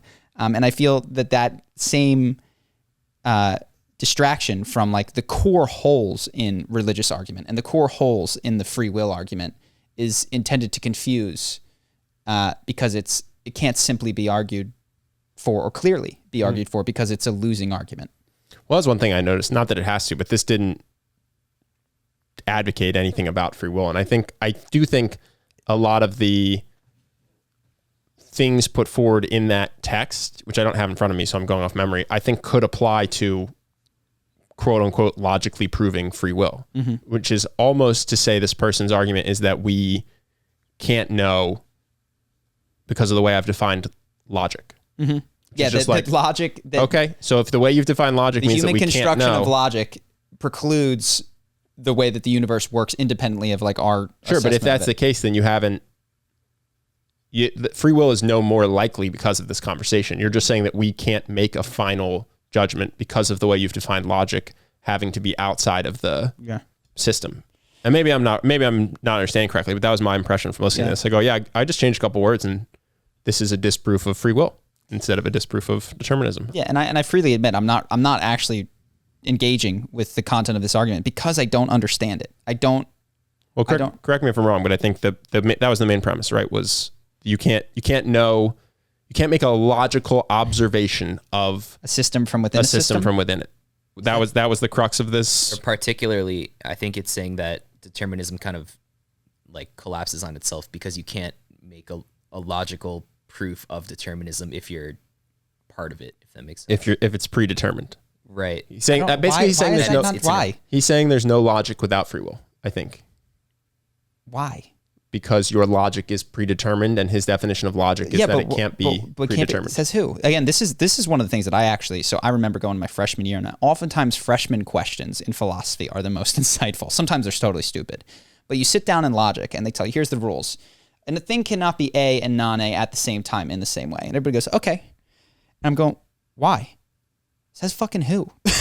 Like, okay, if you build a system where and it seems obvious, how could something be itself and not itself? But says who? Like, these are just, this is, you're starting from a ground that you have it just installed over thin air. Like, and then there's these logical axioms that they then build from, and they come to all these wonderful conclusions, and it helps you interact in the world, and it's a good tool. But then we forget that it started with kind of like Euclidean geometry, just like everything is flat. You know, it just starts with a statement of how it is, and you go, but why? And you go, isn't it obvious? It is. And I think that logic is kind of in the same thing, because I didn't go deep into logic.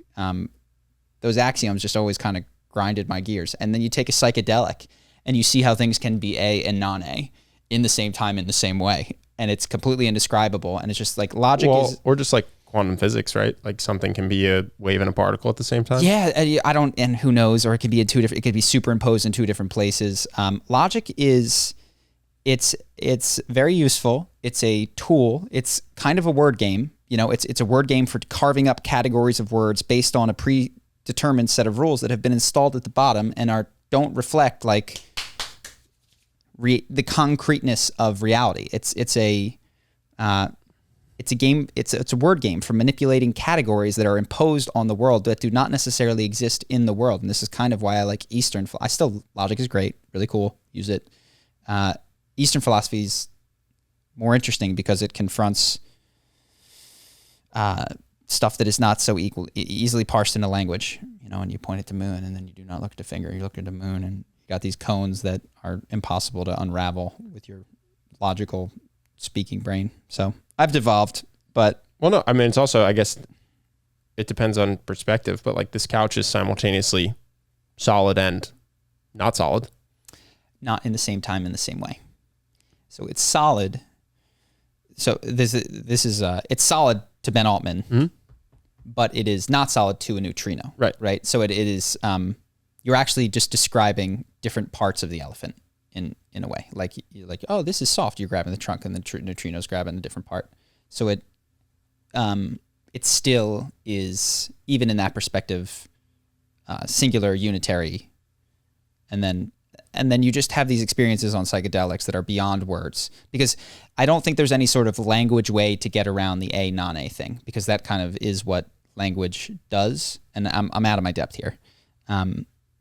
But it still is that's just where they start. And it's like, okay, maybe you could start here, but why, like, how come this gets to be your starting point without any sort of... You can make other observations about systems you're a part of. I could come up with the effect of gravity using myself instead of an apple. Mm-hmm. If I just jumped onto a mat and then measured how quickly I fell and the rate of acceleration, like, I'm part of the system, but I could be a measurable part of the system. Yeah, so I'm not sure about that foundational, I guess, query. Yeah. So I guess what happens is, you mentioned that you lost the argument. What I would say had happened is you just got confused, or maybe this is how I feel. Like, I don't follow this, and I kind of do, but I disagree with why can't I be in a system and make a logical claim? Because I can't, because logic says I can't. Well, fuck logic. Like, the claims that I'm making about the way that the universe works are outside of any particular tool or system. It's from the experience of looking at how my thoughts occur to me and how I behave. So a little bit I hope that was there anything else that we didn't address? Some sort of... So I think I had to read it like multiple times, but the way I kind of simplified it was to say that in a system where determinism is true, then everybody who holds the belief that determinism is true has that belief because it was thrust upon them by determinism. Yes. Whereas in a system of free will, you're able to, I guess, suss out free will because you're able to have an objective perspective. Well, can't you just... I actually think your way of summarizing it is like it shows what I think is being obfuscated in the construction of it, which is like, and in this one, you're able to have an objective perspective, which is free will is an objective perspective. It sits outside the system. Yes, to the first part. Well, but it sounds like you're just saying the same thing. And again, now we're talking about Justin's paraphrasing of you, but it's like when in a world where predeterminism exists, you believe, for the people that believe that the world is predetermined, they believe that because of predetermined things. Correct. In a world where free will exists, the people who believe in free will believe it because of free will. That actually brings free will into more question, because that means you're making a choice about the universe and not actually recognizing, like, the necessity of determinism is kind of beautiful in the sense that it's like, look, if something makes sense to me, I can't unmake sense of it. Like, I cannot speak about it, I cannot say about it, but like if it just stacks up in my brain and... Yeah, to me it just sounds like you're just saying the same thing. You're just saying, in a predetermined world, the people that believe in predeterminism predetermined it. And in a free will world, the people who believe in free will had free will to choose it. Okay, well, why is that? Well, I think yes, that's true. I think the stock premise is free will is better because it allows objectivity, and I don't know that that's the case. Also, like, objectivity, I think is one of those words where in philosophy you have to be careful, because objectivity doesn't mean more right. I don't need to dive deeply into it, and I don't even know that I could these days. But a subject is it's something that you have a conscious experience of, and an object would be something that is that a subject has a conscious experience that is outside of that particular consciousness. At least in regards to philosophy, the way that we use objectivity in conversation is to say true and more true. So it can sometimes be a bit of a weasel word in philosophical conversations where they use maybe object. That's what's happening. Sometimes you can be like, well, he's an objective observer because here's the system here and he exists as an object outside of it. It doesn't mean that he has a greater claim on what's happening. I think we just got to the point. I think that's what the person was saying. Was it is because you're outside of the system, you can be objective to it. And then objective also happens to have another connotation, yeah. Which means correct. Truth. Yeah.